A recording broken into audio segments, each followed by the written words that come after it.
Alright, today I'll talk about the problem writing the fences. So in this problem, we want to loop through all of the fences without traveling any of them twice.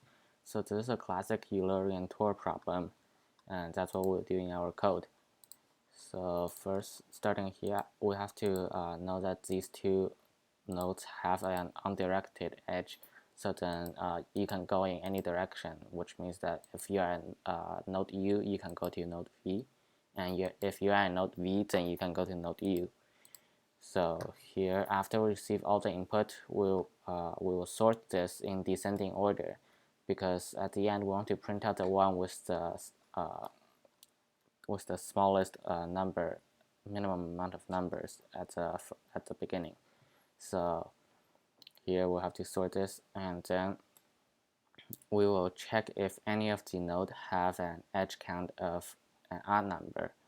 If the edge count is odd, then that means it's either a beginning or an end, and it doesn't really matter if it's a beginning or end, because you always end up at either side. So you can use the Eulerian search on that. And otherwise, if all of them have an even amount of edge, then that means it's a full cycle and you can start at any edge you want. So we'll just do that here. And here in our Eulerian tour recursion, we will first go through all the possible edges in our node U. And this V is the destination of this current edge. And here we will just get the most back node from this GU, and this is why we sorted this in descending order first. So now if we get the one that's at the back of this whole vector, then we will get the smallest one, and then we can pop this back. So basically we now remove this edge, and also we also have to remove this edge from the other vector GV, and then so we will use the Eulerian search on this node V now. And next time when we loop through this, we will have one less edge in the graph.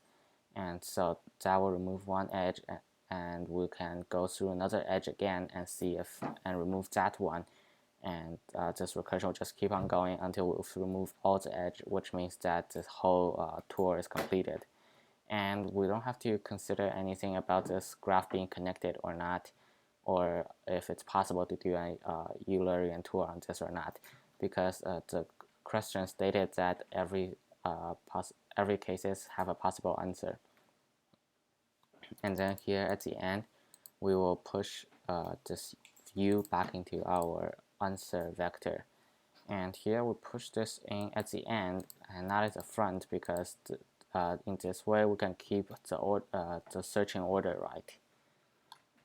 And then here at the end, since we push this at the end, the beginning node will be at the most back, so we have to print out the answer in the reverse order, and then after that you'll have the best answer for this problem.